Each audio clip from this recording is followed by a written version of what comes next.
Stoke, and welcome back to the Hungarian Heritage Podcast, Season 4. It means so much to have you here with me again, and if this is your first time tuning in, I'm so glad that you're here. This podcast has always been a journey, not just through Hungarian people, places, food, and culture, but through the heart of what connects us all, our stories, our memories, and the pride we carry in who we are and where we come from. This season, I'll be introducing you to new friends and revisiting familiar voices who share a passion for preserving and celebrating Hungarian heritage. Together, we'll reflect on how traditions are preserved and how our Hungarian identity evolves and how we can pass this rich culture to the next generation so it doesn't just live in the past, but thrives in the future. Each episode will continue to reflect the flavors passed down through generations to the stories that carry our pride and history. Some stories will make you laugh, others might bring a tear to your eye, but all of them will reflect the beauty of what it means to be part of the Hungarian experience. I am filled with enthusiasm and honor to continue this journey with all of you as we connect the circles of Hungarians around us and make this community, Hungarian heritage, stronger than ever.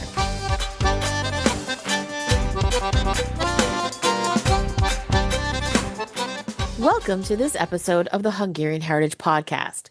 Today, I am speaking with Noemi Taylor, and she is here to talk about the Puli and Komondor Hungarian dog breeds. At Skyblue Farm in Colorado, Noemi and her family breed Pulis and Komondors with kindness, love, and most of all, respect for these two Hungarian dog breeds. We will find out what these dogs are traditionally known for and what makes them different from each other, especially because they have a similar look. We will also discuss how Noemi and her family take extra care in determining what type of environment is best suited to bring one of these Hungarian dog breeds into your home.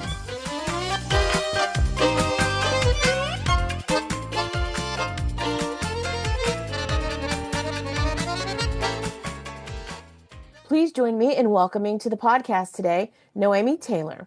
She and her family own Skyblue Farm in Colorado, and she is here to talk about a very Hungarian topic, and that is Hungarian dog breeds, specifically the Pulis and the Komondors that she breeds at Skyblue Farm.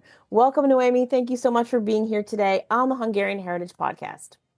Yes. Hi, Christine. Thank you so much for inviting me. Of course. Thanks for coming on and talking about this adorable topic, these two dog breeds. But before we get to that main event topic, we always start off our podcast talking a little bit about our guests' Hungarian heritage. So Tell us a little bit about your Hungarian heritage. You told me you were born in Hungary, and I believe your husband was as well. Yeah. So Tell us a little bit about where you grew up and when you moved to the United States. Yeah, so we both were born in Hungary, born and raised in Hungary. And we met actually in New York City, which is funny because in Europe, in Hungary, we literally live like 20 miles away from each other. That's pretty funny. Both live on the northeast side of Hungary. Okay. Two small town, one is Kazincbarcika, the other one is Ózd. But still, we never seen each other or met each other there. We had to come all the way to New York City to meet each other. That's crazy. So did you meet by accident, or did you meet at a Hungarian organized event? No, it was like a funny situation. It's when I first came out to the USA, I went to visit one of my friends, and her boyfriend's best friend was my husband. Okay. Yeah. It's a small world, I guess. It is. It is. From Hungary to the U.S. and now to Colorado. So when you came over to the U.S., one last question about that. What made you decide to move to the U.S.? The first time when I only came because I used to be an English teacher back in Hungary. Okay. So I just wanted to see what this whole big thing about America is. And my best friend lived in New York, so she invited me to come and visit her. Right. So I came, and it just ended up that I'm here. I'm still here, and I met my husband. So literally, this worked for us. That's great. So now, do you and your family, do you ever go back and visit your Hungarian family? Yes. Good. We go as much as we can due to work and the farm, not as often as we would love to. Mm-hmm. My my older daughter, she used to go, but now she is like, at high school, she is like way too busy getting ready for all of the colleges, to do work, to do volunteer jobs and everything. So she has a real busy schedule with her nonprofit. She has a nonprofit business as well. That's She's exciting. extremely busy. But I have my little one who is coming up 7 years old, and this is gonna be her second summer spending it in Hungary. Oh, that's Without us, exciting. yes. Oh, that's really great. So she'll definitely be able to like absorb a lot of that Hungarianness and I'm sure that you all speak Hungarian in the house, Yeah, I right? mean, they both are Right. fluent in Hungarian as well. Even for high school, the kids can do this exam by the language, which usually everybody does the Spanish one. Right. But my older one decided that she's going to do it in Hungarian. So she was like, hopefully that's an extra point when Yeah, she's doing all of her application to the colleges. absolutely. I think anything new and exciting is definitely extra credit points there. So you met your husband in New York City, and now you're in Colorado. And I mentioned earlier when I introduced you that you raised Pulis and Komondors, but you told me that you didn't originally do that when you got out to Colorado. So tell us a little bit about how that came about for you.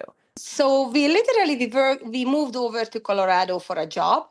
Yeah. But when you come out to Colorado, especially to the area where we are up at the ski resort area, it's you have to figure out what you want to do because it's snowing all the time. So you have to figure out like it's a different lifestyle. So you have to figure out what you want to do. And because of all of this, where you live, you have all of the wildlife outside. So you have bears, you have mountain lions, you have coyotes, you have all of that. So first we were like, yeah, we're going to go just mountain biking. And then we were like, oh my gosh, but the mountain lion, but the bear, you're just putting all of that together. And I was like, no, I'm so scared. I'm not going to do that. So Right. I had to convince my husband to go on a couple of horseback rides. So we Right. went on a couple of horseback rides, and after that, he was like, okay, we need our own horse. So we wanted to go and buy our first horse. Then we decided, okay, one is not like an option when it's the two of us who want to go riding. So we actually Yeah. bought two horses. And when you have horses, you have to find a place where you want to keep them. Sure. So at the beginning, we literally, for a couple of years, we were keeping the horses at a boarding facility, but it's really hard to find a good one. Okay. And, after a couple of bad experiences, when you realize your horse is not being fed, your horse doesn't even have water by 3 p.m. and stuff like that, we were like, okay, we need to find some other options. So we decided to actually get a house for ourselves, which ended up first as a 50 acre, no, it was a 40-acre property, the first one with houses on it. And then we added an extra almost 50 acres to the horse. So we have close to 100 acres of property right now that we got for the horses as a starter. Wow. So that's a pretty big property out in Colorado, and It is. your horses are very lucky that you purchased that for them. Yeah, we still have those two horses who are coming up like 25 years old at this point, but we just decided they're just gonna retire and they are living their happy life. Because at the beginning we were literally horseback riding day after day, couple hours. Like sometimes we were out 2 p.m. till 8, 9 p.m. every day, horseback riding as our work let us. So it was different. So now you are a breeder of Pulis and Komondors, and you have this big Skyblue farm, but you didn't start out breeding them there. You had them as pets. So tell us about that and how you transitioned in becoming a breeder. Yeah, so literally we got our first Puli. My husband was just obsessed with them. We never had them back in Hungary, but we just loved them so much looking at it. And so my husband convinced me to get one and then two. So we had two Pulis running on our farm. And, you are going here, you are going there with your Puli. And then people were stopping you like nonstop. Right. Like, oh my gosh, what is that dog? Is it a poodle? What is that? And, like because the hair was a little bit different. So you had to literally teach everybody, no, these are Hungarian Pulis. That's a dreadlock on them. And, they are hypoallergenic, but they are actually working dogs, but they are really good family dogs as well. Right. So after a couple of stops, we had so many people stopping us and asking us like, so when are you guys going to have puppies? And we were like, we are not breeding. They are our dogs. We just want to keep them for our own animals to work on the farm, herd the lambs, and be there for us. So it was just so many inquiries from even local farmers that they wanted to have a dog like that. So we ended up deciding on breeding them. And that was starting with the Pulis. With the Komondors, it took us like an extra year two after that because we wanted to get a good guard dog for our farm that is guarding us, that's guarding the property and the animals. And it was so hard. We tried different breeds of guard dogs, and they would just take off, they would just wander around. And where we live, where we have our farm, it's like we have an 800 acres of national forest behind us and public land, which means you have all of the wildlife on it: bears, coyotes, mountain lions, everything. Which means, your animal, your dog goes out wandering, and accident could happen. So, or you have another option when your dog is actually, even though it was supposed to be a guard dog, it wasn't a good guard dog for your livestock and started attacking your dogs, your animals. So we decided to come looking for like, what should we do? And that's when we came across that, yeah, maybe since we already have the police, it would be a really good guard dog to have a Komondor for us. So now they're both Hungarian breeds and they're both farm working dogs. And some people mix them up because they do have a similar look, right? With the long curly hair. What's the difference really between the two breeds as far as how they look and maybe how they work on a farm? Yeah, so the difference is like literally when you see them, you know that right away. Okay. The Komondor is gonna be over 100 pounder. Okay. So my males are over 135. The new one is closer to coming up 150. Wow. So they are big dogs. Right. And they are only white. So that's a big, big, big difference. I didn't realize that. I didn't realize that Komondors are only white. They are only white. And the Komondor's tail actually stands up, like it's straight up, like a flag kind of a thing. Yeah. But the Pulis' tail actually curls up on their back. Oh, okay. And they're smaller. And the Pulis are usually between 20 to 30 pounds, depending if it's a female, if it's a male. Right. And, if people don't know, like back in Hungary at the old times, they had different sizes. They had the minis, they had the small sizes, they had the large size, and they had the police dogs. The police dogs were even bigger.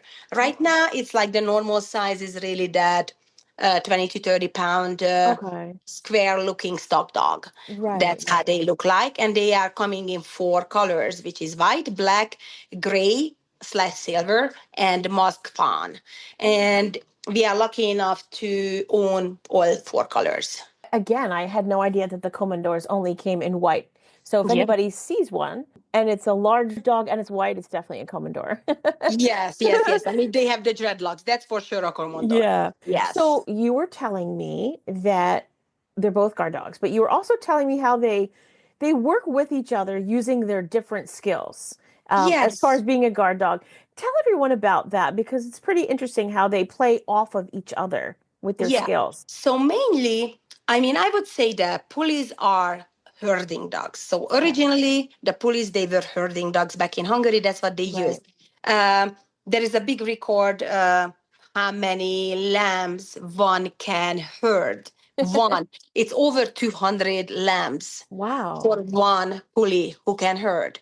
That's a record that they can do. It's amazing. It's unbelievable what they can do. Right. But the problem is sometimes with them, going off the topic, sorry. That's okay. It's so much in their instinct that they don't even realize it when they start herding. If they get to the pasture where you have, let's say, your lambs, they start herding. And they don't realize that the lambs can't take it. Like, if you are there and you are giving the instructions, okay, you are doing it now, stop, recall them. Right. But if you are not there, it's so much in their instinct that they will just herd and herd and herd until the poor lamb will actually collapse. Aww. Because that's how lambs are, unfortunately. Do you find that they herd you in your house as well? Like from room to room? They try. Yeah. Not us mainly. I would say it's the kids. They would try, especially my smaller one. But she's so confident around them that it's, she's like, no, I'm not doing it. But that's why I always say when people have Puli, like, Pulis are really so set on what and how they want to do. Right. So it sounds hard, but you have to really tough on them, like telling them, no, We are Right. not doing it. We are done. Like, that's it. Because the minute you let them be like herding, napping on your heels, Right. that's what they think that's the normal. Right. Well, it's also normal for them to take direction from like their family or their owners. So Exactly. they learn how to not do that or herd your little children around the house. Yeah, yeah, yeah. Because you Yeah. said So they're very loving dogs as well. oh my gosh, I would say they both. I mean, we just love both of the breeds. They Right. love attention, they love to be around you, they wanna please you. Right. So the two dogs, how they are working together, to get back to that topic, Yes. is literally like most of the time I would say that the Pulis are working during the day and the Komondors are at night. But if during the day the Pulis see something, Mm-hmm. they will warn. Like literally, they will start barking, yapping, and that's when the commanders come out and they look around. First of all, check who was the one who was barking, because they know some of them just barking because they like to bark, Right. but they know exactly like if it's him or her, like depending on which dog is barking, they know somebody's coming, something is happening, some animal, some wildlife is on our property that they need to take care of.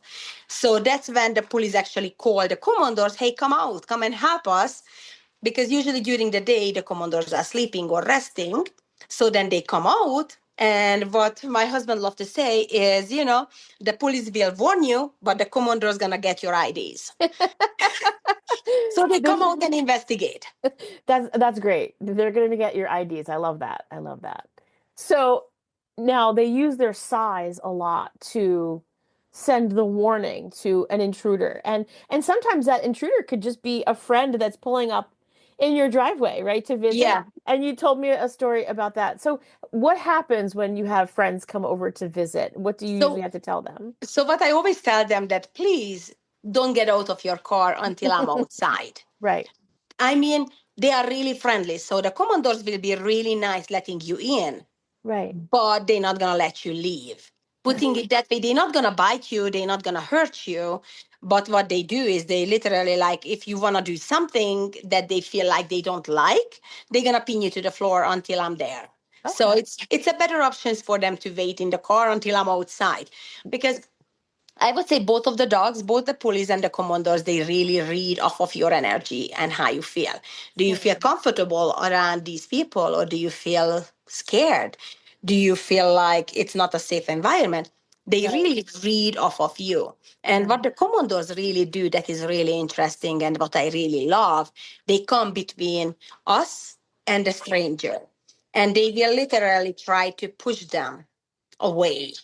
And, Right. but the strangers, they will think, oh my gosh, he loves me. I was like, yeah, no. He just want to make sure you are getting further back from us, Yeah. which is a funny thing. Yeah, it's amazing how they have that instinct inside of them for not only protection, but how to protect, Yeah, their owners and their family, which is great. exactly. Obviously great on the farm as well, because they can help out the poolies do their job.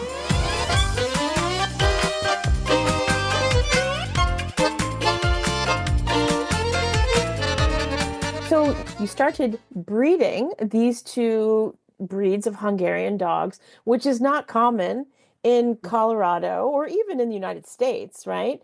Yeah. So tell me about, how did you get like the original dogs to breed to start your breeding business? We got all of our, like the starting dogs, everybody Yeah. came from Hungary. Okay. So we wanted to make sure that we have the clean bloodline Sure. of starting with. We didn't want to have any mixture, anything that's not going to be the best of the best. So we got our dogs from Hungary.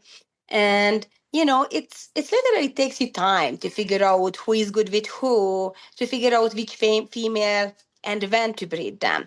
And also, you want to make sure they are at least 2 years old. You want to make sure Mhm. you are health testing them, because if you are not doing all of the best in the breed's potential, then you can ruin the breed instead of Mm. making it better.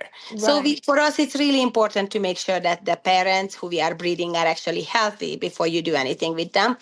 But then also you have to know your dogs to see, like, okay, are they ready? Is she ready to have puppies? Or if she had a puppy, oh, is she a good mom? Is she gonna be good to have another litter of puppies? So you have to always look for all of these tiny small things that you can only know if you are spending time with your dogs. You listen to them, you look at them and pay attention how they are acting with the puppies if they have babies, how they are while they are pregnant, because not all of them are acting the same way. Thorough their pregnancy or thorough when they are having all of their babies. So it's a really, really, it's a hard situation because you want to make sure you are choosing the best for your dogs. So you are not choosing for like, oh, I want to have 2 litters this year and whatever, I don't care. You really have to plan your litters. You have to plan which girl with which boy and when you want to breed them. Because depending on which girl with which boy you're going to breed to know what color of puppies you can expect out of that litter. And so it's an important thing about that. But you also have to listen to your the mamas to say like, oh, I had a litter and I lost literally a lot of weight.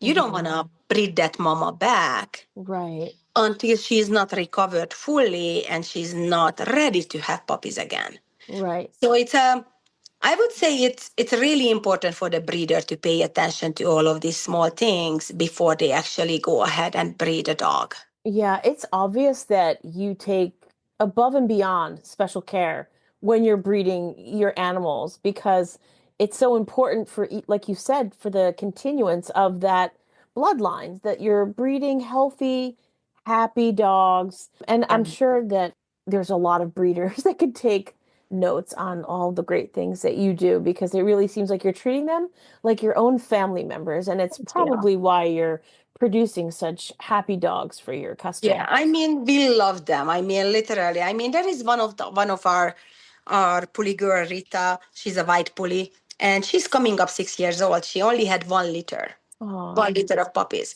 So I mean, she doesn't like to be a mom.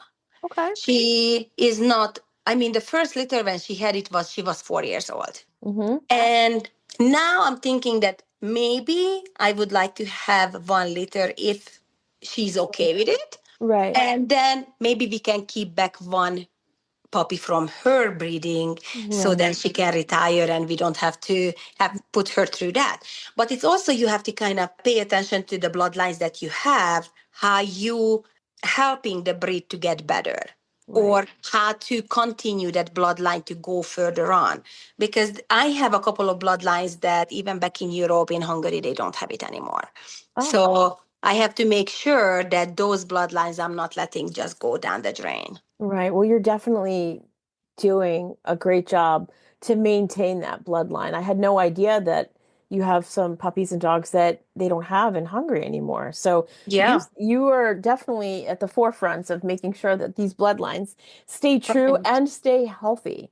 So now you take a lot of care and concern, obviously, with breeding these puppies, but also with like choosing, and I say choosing because you take steps to make sure that your puppies go to good homes, whether that's on a working farm or for someone that just wants to have a Puli or a Komondor as a pet. Tell us about that process, because I think a lot of people will definitely think about all the things that go into your breeding process when they hear what you have to say. Yeah, so what I like to do is when I have an inquiry, and they are asking like, unfortunately, the first question is always how much, and sometimes that's the first question coming to me. I don't even like to sometimes continue that conversation because I think when you are trying to find a puppy for your family, who you're gonna think about for the next 10, 15, 20 years to have around, I don't think that if it's gonna be, you say it's 1,500, it's 2,000, 5,000, whatever people wanna sell a dog for or buying a dog for, if that matters, that it's like, one place is selling it for 200 more, 500 more, and I'm going with the cheaper one, that might not gonna help. So putting that aside, for me, it's really important I have a questionnaire that I'm always sending out to the new potential buyers, which asking about where the dog is, have they ever had a Puli, what they know about it, why they want to have that Puli, what kind of backyard do they have, is it fenced in, it's not, what kind of experiences they have.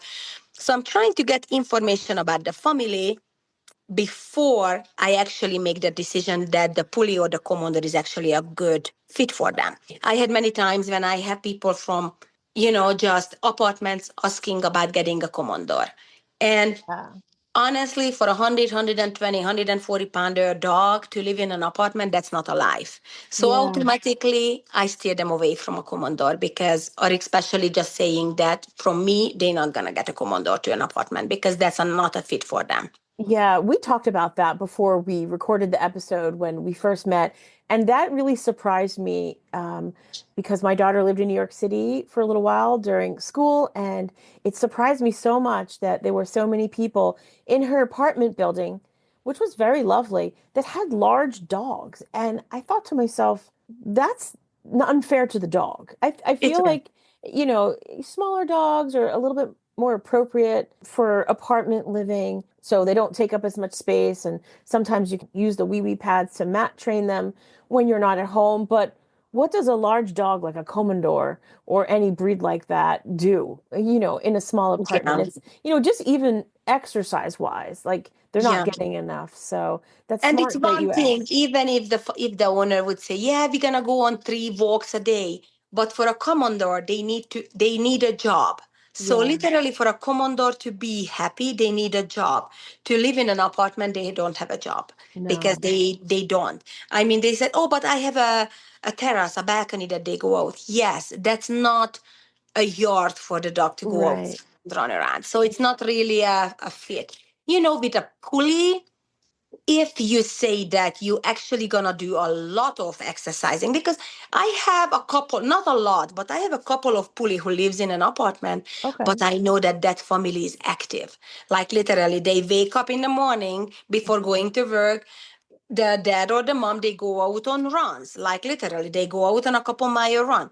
Then your dog first in the morning after breakfast had a workout kind of to get it out of her system. And at the nighttime, they go out again and they have a big walk, they have a big run, they have a hike, or they have something to go on. So even for a pulley to live in an apartment, unless they are provided to have enough walks, Yeah. enough exercise, and even though that the pulley would actually really well get fit into any situation until they are with you, it's still not the best for them. Yeah, especially, they're herding dogs. So even though they're smaller than the They go a lot. Komondor, they're definitely more of a mid-sized dog. And in the appropriate situation, an apartment could work, but it's still best to have a Yeah. different environment because of the fact that they are herding dogs and it's in their Yes. nature to move around a lot. So in addition to the questionnaire, what are some additional things we discussed that you do to prepare families and to find out if they're a good fit for these breeds? Yeah, so I really want to make sure on their experience level or with Mhm. dogs, with the hair commitment to what they have to get ready for. Right. Because it's not like, just having like a small chihuahua that you leave in the house, it can go wherever it wants to go. And then, even if it's not going outside during the day, it's going to be fine. It's not the best, but it's going to be fine. Yeah. With all of these dogs, I want to make sure that the family is committed that, if you have a pulley or a commodore, then the hair needs some taking care of. Although I would say taking care of the hair is not as difficult as it seems, but still, you have to be committed to it. Sure. So that's a big part about that as well. Like if you really fit for that, if your environment is fit for that. What's nice about the Pulis and the Komondors both that they both hypoallergenic, so it kind of makes it easier for people who have actual allergy problems. I am highly allergic to dogs, Hmm. so with the Puli and the Komondor, I'm easy. I have no problems at all, which It's is ironic, though, right? It's ironic that such a hairy, dreadlocked dog, or these two dog breeds, Mhm. that they are hypoallergenic, because you wouldn't think that. But that's I good to know. know if anybody's But thinking about I it. mean, of course, if they are like, some days when they are like out on the farm on all like rolling in the dust, in the mud and everything, and then they Yeah. come inside, as I'm allergic to dust as well, then Hmm. I have my allergies because of the dust that it's inside there for. So it's Yeah. kind of you have to get ready to make sure that you do the right trimming, you make the right dreadlock separation to make sure that your dogs are staying in shape and how they need to be. Right. So now, is it required for them to maintain the long dreadlocks? Do you ever see yourself or other owners keep them like not shaved, but their hair cut so that they don't have Yeah. dreadlocks? Yeah. It can be. I mean, it's really a personal preference. I mean, of course, I would always say that, if you want to have a pulley, then you probably would like to keep it as a pulley should be with dreadlocks. But even with a dreadlock, you can have long dreadlock, you have short dreadlock. You can cut it into a sport cuts when it's like, like 4 or 5 inches of length instead of Right. having it all the way to the floor. It's really a personal preference on your side. The problem the minute that you get it shorter, like really like trimming it down to that 1 inch, then people will like ask you every single corner, is that a poodle or is that a doodle? So you just have to kind of get ready for it. If you keep your dog in a shorter hair, Right. then people will always ask you about doodle or poodle. Yeah, so you have to make sure you're ready for that conversation. So Exactly. so you definitely take a lot of care in preparing people to own a Puli and to welcome a Puli and a Komondor into their home. Now, you also told me that you have a policy that you will take back any dog if an owner's life's situation changes. Tell us Yes. about that. So I just want to make sure that our dogs are always safe. I never want to get a phone call from a shelter that they have my dog because Right. somebody returned it. Like, they Right. didn't know where to put it. So I only sell my Pulis and Komondors with a contract. It's either a spay and neuter contract, or in some cases when they want to keep them for shows, or let's say for breeding. Okay. But I always write up a contract, and in every single contract, I put in that we will take our dogs back instead of having them go to any of the shelters. Or even if people are like, I cannot take it, but my family would take it, I Mm-hmm. just ask them to please let me know. So, as the dogs have their microchip, and in every single microchip, I'm on it. So even if somebody moves, Right. they can always call me, because some people, they are changing their phone numbers, or just something changes and they have to change the phone number. I have my phone number on the microchip that I owned for 25 years now. Okay. So that phone number is not going to change for me. So then it gives me a peace of mind that I have my phone number on it. So if anything happens, you never know. I mean, I had it once or twice Yeah. when one of my dogs went on a walking trip by themselves and they got lost. So a shelter Right. picked them up. Right. But the owner's phone number, they didn't tell me that they changed it. So Mm-hmm. it wasn't right on the microchip. So they called me as the secondary option on the microchip. So then I could do a little digging, get the email address, get the wife's phone number or the husband's, depending on which one was on the microchip. And I could let them know that the dog is right there. So they knew where to Great. pick it That's up. great. That's great that you do that. It's like you're the grandma to all of these dogs that you're Yeah. producing and you manage them, which is fantastic. And it's great that they're microchipped and that you can find them just in those cases where a dog decides to go on a walk that they weren't supposed to. But also too, like to return to the fact that you'll take back any dog. Sometimes there are life situations that occur that where an owner might say, you know what, I can no longer be this pet's owner because maybe they have some type of tragedy in their life or they have to move and things like that. So at least they know that when they're buying it from you from Skyblue Farms, that they have an option if a situation like that occurs.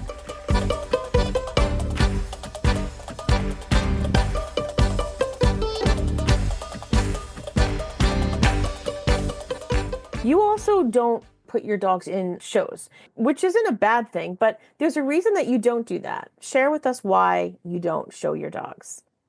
So all of our dogs, as I said, we have a big farm, and they are all working dogs. They are either working with livestock, they are running out on the field, just hanging around.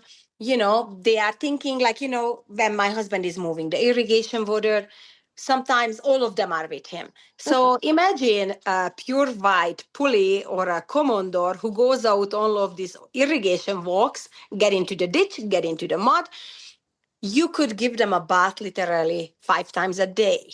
But because they got all of the mud, to clean that white hair to be white, it's an absolutely long and really difficult process.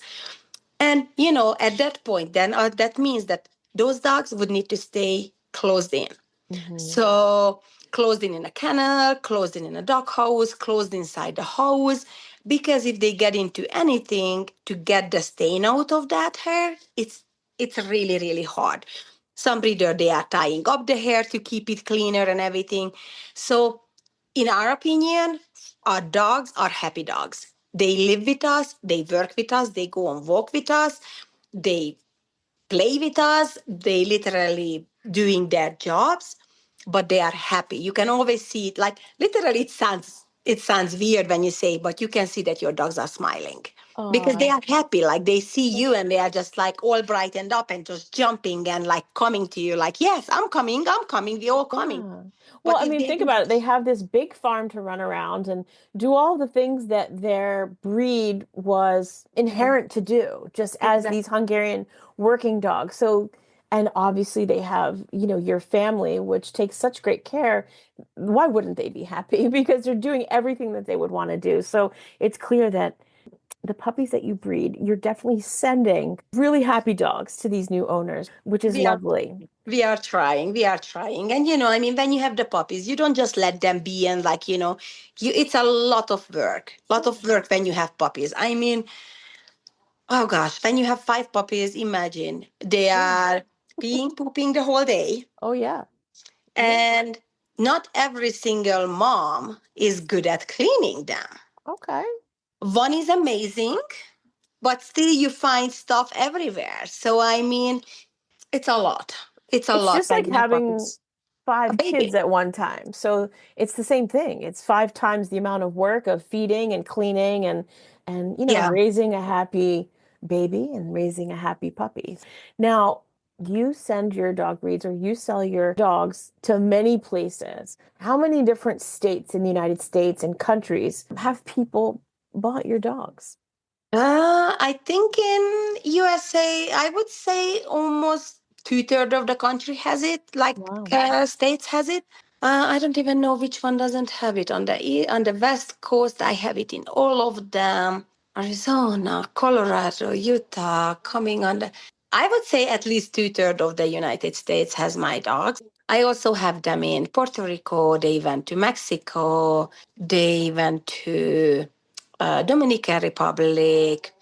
They went back to Europe, to Romania, to Hungary, to Spain.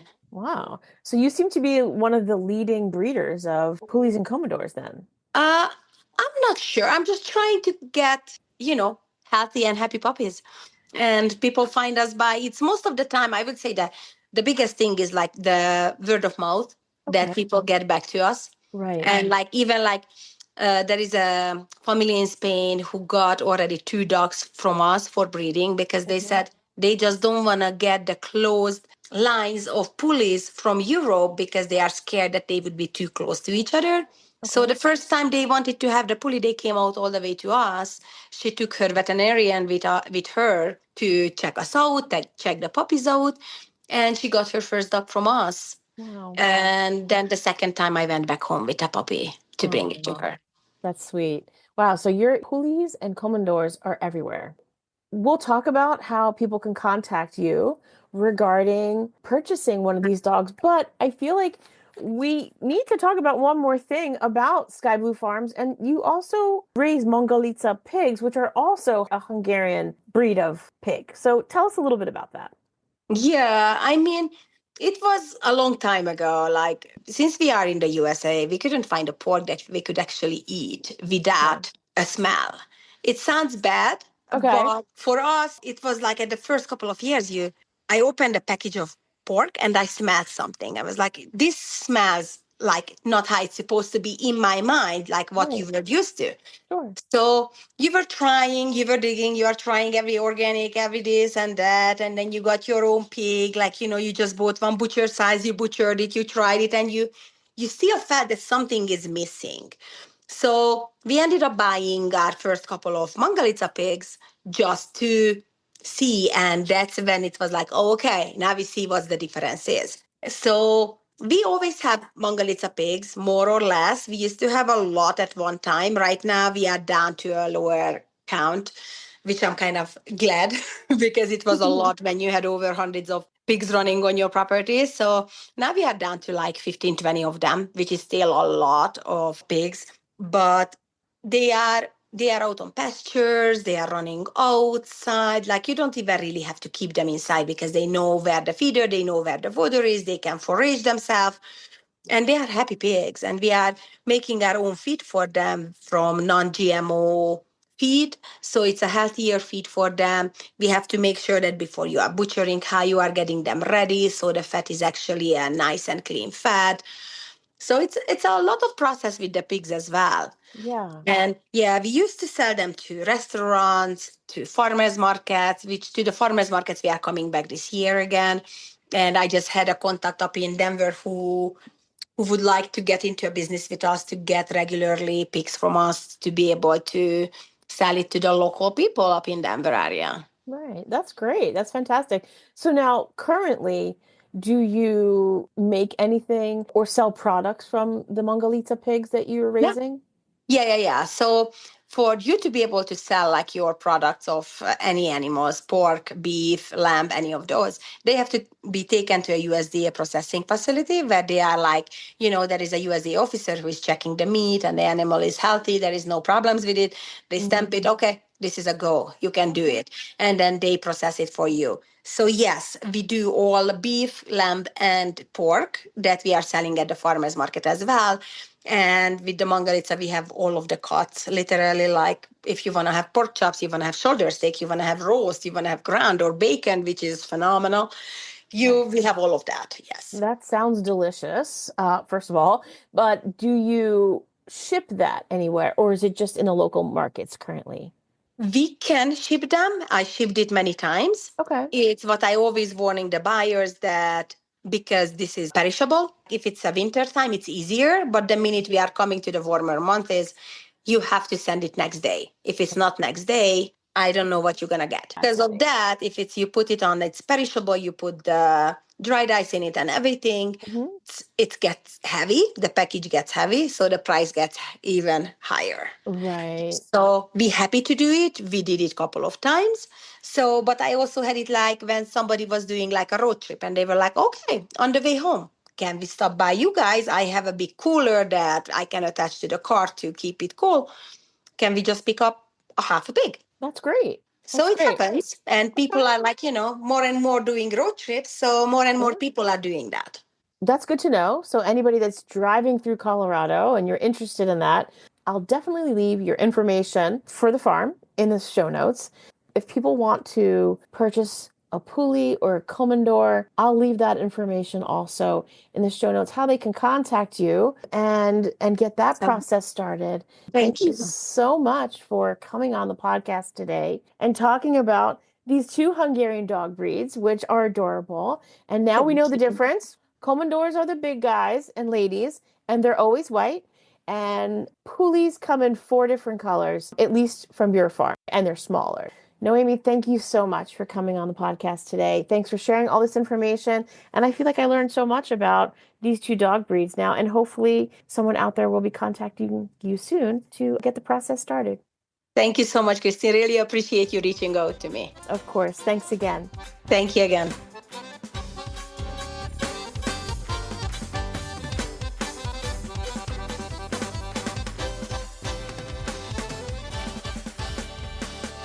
Thanks for joining me today on this episode of the Hungarian Heritage Podcast, with a special thanks to my guest, Noemi Taylor from Skyblue Farm in Colorado, for sharing all about the traditions and cuteness of the Puli and the Komondor Hungarian dog breeds. If you are interested in contacting Noemi to find out how you can start the process of bringing home a Puli or a Komondor, I will leave all of that information in the show notes. If you have feedback or questions about this episode, or you would like to contact me at the podcast, you will also find that information in the show notes. If you've enjoyed this episode and you're interested in learning more about this Hungarian heritage community, please don't hesitate to reach out. I would love to hear from you. Our theme music is Hungarian Dance by Pony Music, used with special license from Envato Market. Don't forget to subscribe, rate, and review wherever you listen to your podcasts. Thanks again for listening, and until next time, make sure you stay Hungarian Heritage Strong. Sziasztok!